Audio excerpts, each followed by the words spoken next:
Hi there, I'm here having a virtual cuppa with the awesome Koehneman, Enterprise Account Director from LinkedIn. Did I pronounce your surname right there, Carly? Very close. It's Koehneman. Koehneman. Close enough. All the years we know each other, I just realised I've never actually pronounced your surname. That's okay. Thanks for having me. No problem. So we're here today to talk about obviously the COVID-19 crisis and talk about some of your perspectives on that. I mean, how are you going with it yourself, Carly? In lockdown and isolation? Yeah, I think that's the question everyone has been asking lately, and I think the short answer is every day is a little bit different.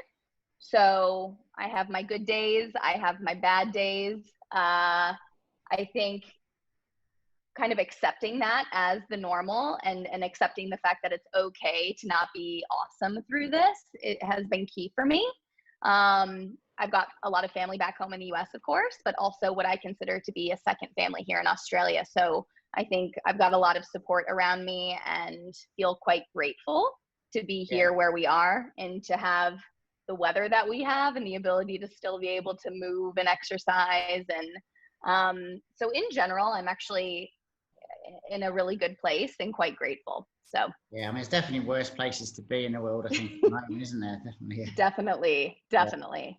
Okay, so as account manager at LinkedIn, majority of your clients would be agencies, recruitment agencies. But what are sort of the trends that you're seeing, and what are the frequently asked questions you're getting, the sort of general sense that you're getting from your community? Yeah, great question. So like you said, just to clarify, I work with staffing agencies across ANZ. So that's really my world. And every day I'm speaking with business owners, CEOs, COOs of these recruitment firms. So a lot of the trends I see are through that vein. So I guess just to note, I think the themes I'm seeing can be boiled into three main points. One is financial impact. Two is the workplace shift now and in the future. And then the third is a redefinition of client value proposition. So to dig just a little bit more into each of those, I think back to the financial piece, everyone is feeling it. I don't think there is any business or recruitment firm that hasn't felt the financial impact of COVID-19, or really any business in general. And while I think there have been pockets of opportunity, which has been great, I think those pockets close as quickly as they open. So I think companies are having to be extremely agile right now and thinking about how they can diversify. Financially, cash is king right now. Every company is figuring out how they can maintain the staff that they have without having to let people go. From a personal perspective, I think everyone is figuring out their own personal finances and trying to leverage resources to figure out, where am I spending? Where could I be saving more? All of those key questions. So I think finance is the biggest one. The second one is around the workplace shift. I think this has been the biggest adjustment for all of us, going from being in an office every day, surrounded by a team and seeing all of my clients face to face, having to then take that home and working from home. I think there's the physical adjustment. There's a mental and emotional adjustment to that as well. I think things like employee advocacy, I'm hearing this a lot. This is a really big buzzword right now, because now more than ever, employers are trying to understand what it is that their employees need to be productive and successful every day. So everything from the tools that they use to the mental and emotional support that they might need to just get through. We have people with children, people with dogs, people with partners. Everyone's kind of in their own unique situation. So, employers just want to make sure that they have an understanding of what exactly their employees need. I'm also hearing something called channel fatigue. So now more than ever, we can communicate with one another in a variety of, channel fatigue. Yeah. So think about it. We're on Zoom right now. We email, texting, FaceTime, Teams. You know, my manager has never been able to contact me as much as he has. And I don't know if that's a good or a bad thing, but I think in a way it can be kind of overwhelming just having so many ways to communicate. And I actually think that makes it more difficult to actually draw the line in when the workday starts and when it ends because of that. Because you have people contacting you constantly. How do you actually draw the line and stop that? So that's really the workplace shift. And then the third theme, which I think is the most interesting and what I work with my personal clients on quite a bit, is now more than ever in the recruitment industry, you have to be able to answer the question, why would a corporate company that is cash poor spend a premium to have a recruitment agency hire and recruit for them? So what value are you giving to your clients that they can't live without? And it is now more important than ever to be able to answer that confidently.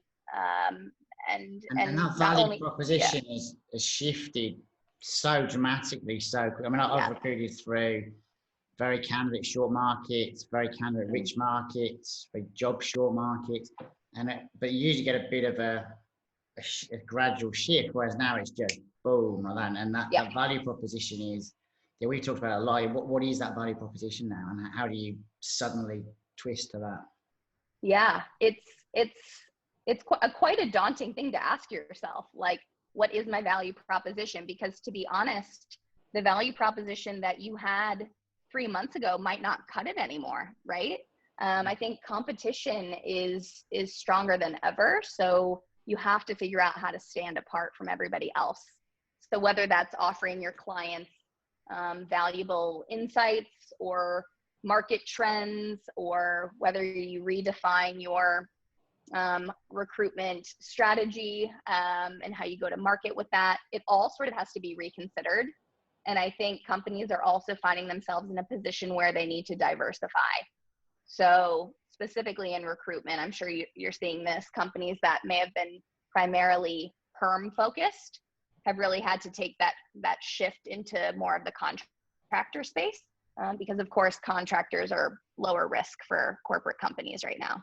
Yeah. So those are the three core ones that I'm seeing. Yeah, I think we've definitely been talking about all three of those a lot. It spends a lot of our time to think about it. What are the obviously you get a lot of access to a lot of research, of information, a lot of stuff filtered through from Microsoft, your LinkedIn. What are the sort of, I suppose, trends, the research, the sort of information you're getting access to relating to, I suppose, your clients, recruitment companies, to the end companies themselves, and also to job seekers as well. I mean, obviously they've been impacted probably more than anyone. The number of people who are now unemployed here and overseas is just ballooning. Yeah. So you're asking about like trends or advice, I guess, that I might have for people? No, research and information you've seen come across your desk relating to things happening out there in the world. Yeah. So I work for LinkedIn. So of course, I have that slant on people and employment. And there's a lot of data and insights that have come across my desk every day. I think I like to keep things really, really simple.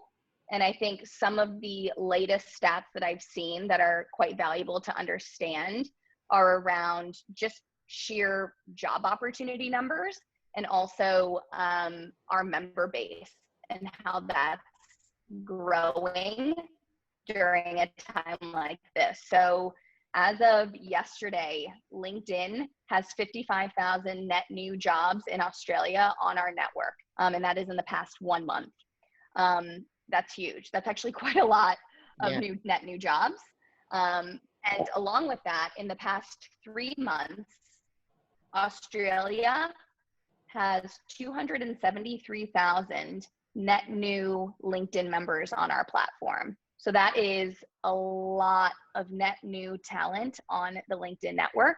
And that isn't surprising given that the Australia Bureau of Stats came out with a stat recently that said in total, there have been 950,000 lost jobs in Australia in the last 7 weeks.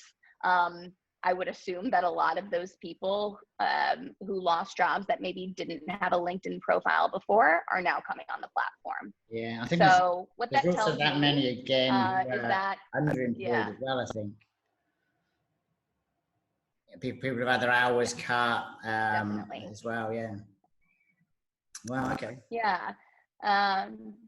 Yeah, so there's a lot more candidates than there are jobs. So I think an interesting to think about from an employer perspective is they really have all the power right now. It's less about just finding somebody that has X skill and more, I want the perfect person, and I actually have a large pool of people to choose from. So I think employers are going to be really, really picky moving forward about who they actually bring on board. Is this person a great culture add to my business, along with having the skill set that they need to do the job?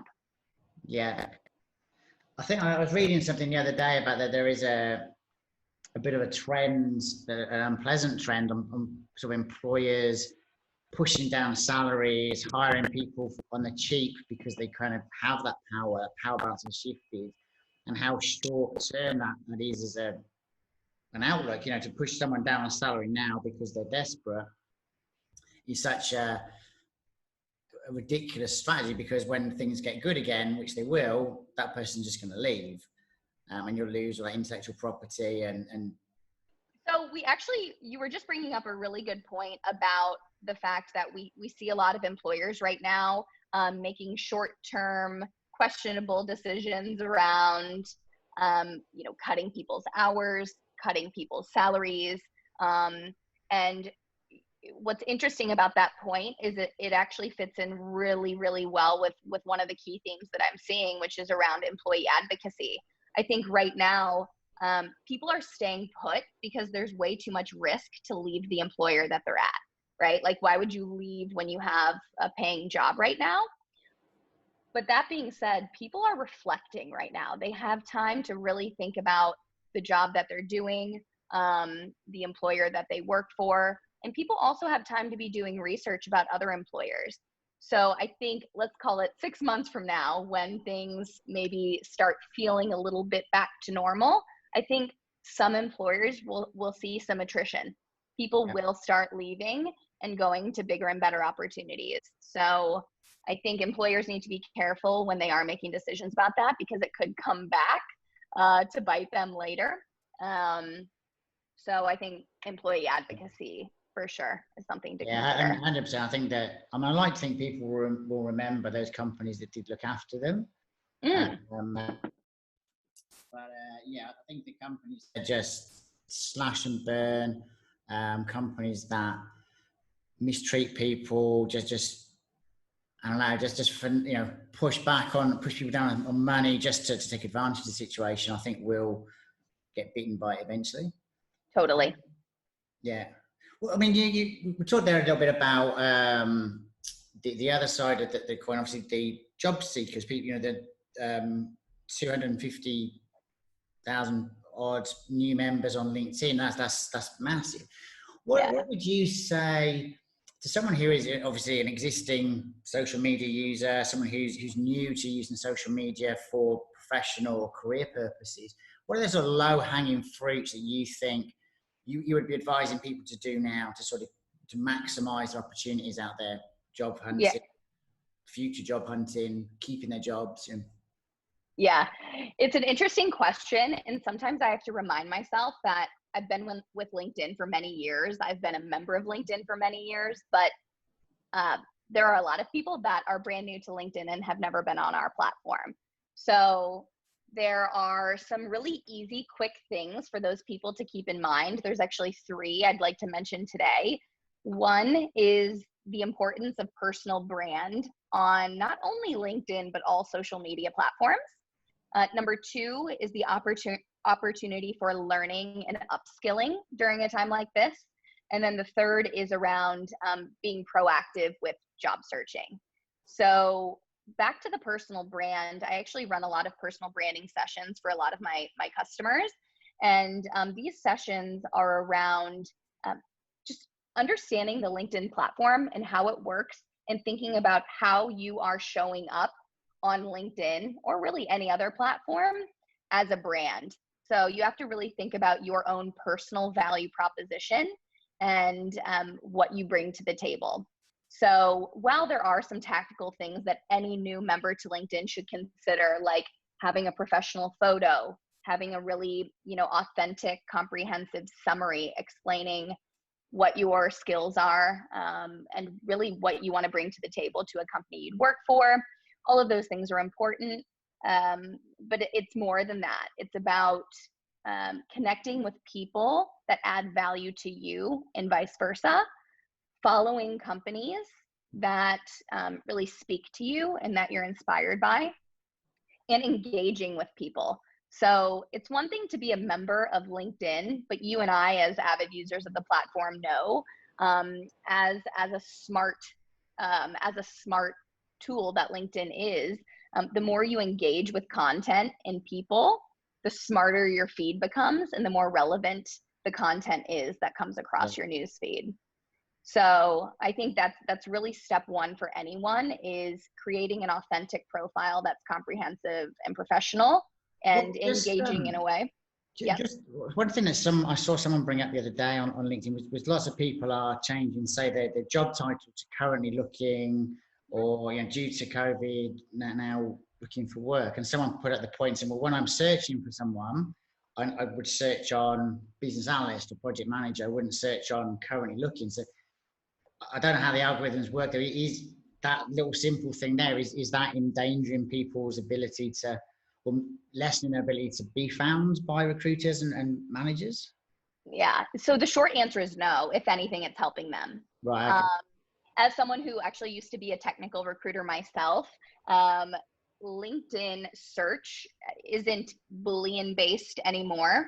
So our search algorithms are quite complex and quite smart, in that if a recruiter is searching for a business analyst and they add a filter of open to opportunities or currently looking, it will include all people that have both business analyst skills and people that are currently looking. So it's not going to hurt for them to do that. I think there is a new option within a member profile now to select that you are open to new opportunities or currently searching.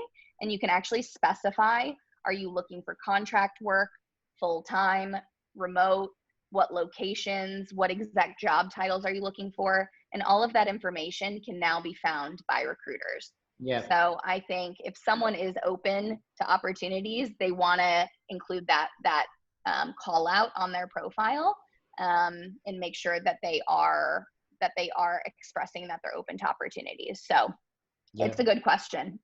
Yeah. Okay. And personal brand, I know you've got two other points as well. In terms of like what people are actually putting out there, obviously LinkedIn is a professional business network. The stuff you put out on there is very different to what you put on Facebook, say, which is more personal.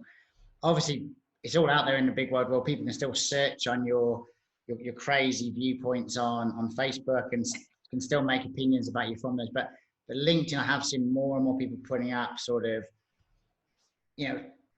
obviously everything's a little bit emotive at the moment. There's a lot of misinformation. People posting a lot of quite aggressive stuff, and then people are commenting on it very aggressively, and it's that kind of thing. I always find does damage people's personal branding out there. Yeah. I think it's a good balance to give back to your communities on social, which is to comment on things that you enjoyed, you've liked, like it, give feedback, argue intelligently against points people make, have discussions. But I think it can get quite aggressive out there now, and that sort of tone you sometimes find on Facebook is sort of creeping a little bit across. I couldn't agree with you more. Yeah, I couldn't agree with you more. I think it can be a fine line for a lot of people. I think a key litmus test that you should maybe consider using when you're thinking about posting or commenting is, does this align with my personal brand? So if I'm unemployed and a potential employer sees that I'm in an argument on LinkedIn about a product, for example, is that going to help build the case for why I should be employed by that company? Like, what is that really saying about me? Now, not to say that LinkedIn isn't a place for healthy conversation and for people to maybe have varying opinions on things. That's fine. And that's totally okay. But I agree, when it gets to the level where it's aggressive or it's just a finger pointing game, I don't think it's productive for anybody. Yeah. Okay, so I hijacked your 3 points, and so that was number one, was your personal brand. Well, the other two. Yeah, personal brand is huge. The second one is learning. So I think along with having a really strong brand, if you find yourself without of work, or maybe you are employed but just have extra time on your hands, I think finding opportunities for learning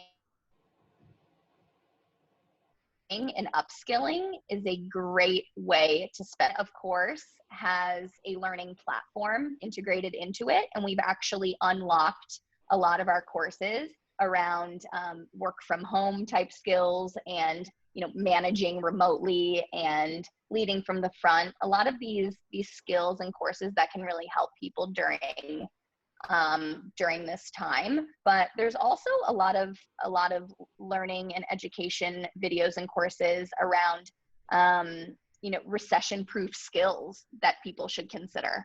I think back to the reflection piece, I think if you find yourself out of work, you really want to use it as an opportunity to think about what you want your next play to be and what skills you need that you don't have. Quite a simple exercise to do. And I think finding opportunities for learning is a great way to fill some time and to set yourself up for success. And then the third is proactive outreach. I think long are the days of going on LinkedIn and just applying to jobs and expecting a response from a recruiter. I mean, we have 950,000 people in jobs. All of them are going to be applying to jobs on LinkedIn. So what are you going to do to stand out? And I think the easiest thing to do is to proactively reach out to the job posters and to the recruiters. And maybe it's not even about a specific role. Maybe it's just the company of your dreams. I don't think it can hurt to reach out to somebody in talent acquisition there and say, hey, I'd love to set up a coffee just to talk about my career aspirations and why I think I'd be a great fit in your organization. I think if you get a little bit vulnerable and put yourself in a position where you're open to building relationships with talent acquisition teams and recruiters, you're going to be setting yourself up for success. Yeah, Devin, I think there's definitely more. I think a lot of good companies now are taking this opportunity to build good networks of potential future employees, even if they're not recruiting. I mean, talent acquisition teams have less to do, and so they're being more proactive. They've got a little bit more breathing space to reach out to good talent for future prospects. Yeah, so I think there is much more building of future communities going on, which is good. So yeah, reaching out. And I always like when people contact us and say, give us a good. I'd love to work for you as a company because of X, Y, Z. You align with my values, or doesn't always work, but it never does any harm. That's for sure. I think if you don't have a strong pipeline right now, you're doing something wrong, because there is such an influx of people on the LinkedIn platform that pipelining should actually be quite easy right now. So I think recruiters specifically need to not be thinking rec to rec right now, into very much, and the amount of people in their pipeline that they're going to need in order to make a placement, because that funnel is going to get a bit longer over time. Yeah, definitely. What okay, so those sort of days when you're sat around having a glass of wine and mulling things over and reflecting on the world, what does the other side of this look to you? Yeah, it looks a little weird, I think. I think it's there's some good and there's some bad. From from my perspective, I think there's an overarching theme that I see, and that is an increase in innovation. And I think with that is going to be an increase in competition. I think you can actually apply that principle to pretty much everything right now, whether it's your personal, your business, your brand. If you're, searching for work, how do you innovate yourself around other people, other strong candidates? I think in terms of I'll start with negatives so that I can end on some positives. Yes. I think some negatives that will potentially come out of this. I think there's going to be financial impact implications for a while. I think this is going to take some time to rebuild. Every recession does take time to rebuild, but that's just a given. And I think another one is this concept of like xenophobia. I think there is a general like global distrust amongst some countries. There's a lot of finger pointing happening. And unfortunately, that is going to be a reality that we're going to have to live with moving forward. That being said, I see a lot more positives coming out of this on the other end than negatives. I think one, just the general shift from a traditional workplace parameter to this more blended work from home, work from office approach. I think this has been a forced exercise of what is the optimal format in order for me to do my job comfortably, productively, successfully, while still managing my personal life with my family. Like, how can I balance all of this? And what is the perfect formula? And, the short answer is it's totally different for every single person. But I think employers are realizing that and probably making plans for back to work based off of that. And I actually think that's really exciting. Yeah, I think the point you made there is very individual in that I've read lots of articles where they say, the office is dead or home working is dead, activity, it's all very sweeping statements. Activity-based working is gone. And I think that what I would like to come out of this is that there is now a focus on individual ways of working. Like you're an extrovert, you love being out and about and socializing, meeting people. For me, working in my basement, this is like my dream come true. I mean, I've waited my whole life for this. So there's different ways people work better in different scenarios and for different types of tasks and roles. So I think that I'm hoping that's what's going to happen. Is it'll be much more personalized, I think. Yeah, I think commercial real estate's going to take a little bit of a hit, but you never know.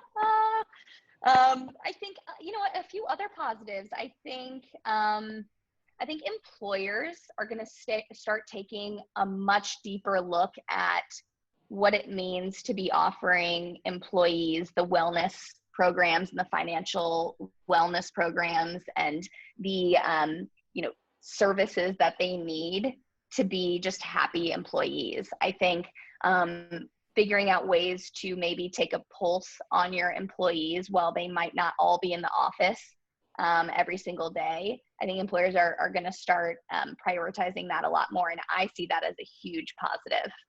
Not that they didn't care before, but now more than ever, like, you're not seeing your employees every single day face to face. You don't really know how they're doing, really. And so I think they're going to take a much more vested interest in the wellness of their employees. I think communication and culture are actually going to be stronger than ever in business. I personally feel like I communicate better and more often with my direct team now at LinkedIn than I ever have. We start every single day at 9:15 with a morning huddle, and it's to talk about anything but work. We actually keep it light. We are getting to know each other better. We're doing little icebreaker activities, things to just start the day on a really positive note. And that goes a long way. If you're having serious conversations all day long, kind of fun to begin your day with your team and just checking in on everyone and seeing everyone sort of face to face through Zoom. Yeah. So I think that's big. And I also think that we're going to see some really cool digital innovation. I think back to my point about channel fatigue and people feeling like there are so many ways to communicate that it's almost overwhelming. I think there are going to be some really cool tech companies that come about off the back of this. I think we've completely turned the workplace on its head, and with that is going to come a lot of opportunity for innovation. And I think that's really cool. Yeah, I think there's a lot of necessity. Well, necessity is the mother of invention, isn't it? They say. I think people have had to suddenly make do and facing problems that they've never faced before, and having to innovate. And those innovations, those short-term fixes, are going to, people who look at them going, where else can we use this, and where else can this be applicable? And yeah, it's going to be interesting. I think innovation might be what comes out of this. I think we're having some a few internet issues as well, which I think is fairly. I think one of the other things that's going to come out of this situation is everyone's realizing the importance of really solid infrastructure and internet access. Is you know, the holes in that infrastructure has really been hammered home to us, I think. Oh yeah, clearly I'm only paying for the Y and not the Phi. I mean, this is quite bad. But yeah, I think like a lot of people, I'm quietly optimistic right now. I think this has been a really good shakeup for everybody. And when are we ever going to have a time again to slow down to this pace and really rethink everything from our personal lives to our businesses and our customers and our teams? I think this has been a true blessing. Yeah. And I'm quite grateful for more it. time with my kids than I have before, I think, which has been awesome. Yeah. And I think it's also, I like to think that, you know, after a couple of glasses of wine, I like to think, you know, maybe that everyone sort of learned that we can actually deal with a crisis, that we're not, you know, we don't have to rely on big government and etc. to fix everything. We can actually look at a crisis and fix it, you know, and get through it and change how we live and survive it. Hopefully. Yeah, absolutely. I think resilience is probably the key word here. We have all become more resilient off the back of this. And I personally don't have children yet, but I can't imagine how amazing it must be to be able to spend more time with them. They're probably absolutely loving it. Yeah, there's times in the midst of homeschooling when, yeah, there's probably other words to describe it, I'd just say. But yeah, overall, it's been amazing. Yeah. You know, to the homeschooling thing, this is something I'm hearing quite a bit, both from clients and colleagues at work.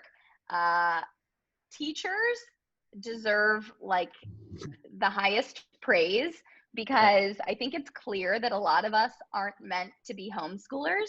We're not meant to be math teachers to our children. So I think everyone's realizing the value of the education system, at least for the little ones, for sure. So yeah, interesting opportunity though.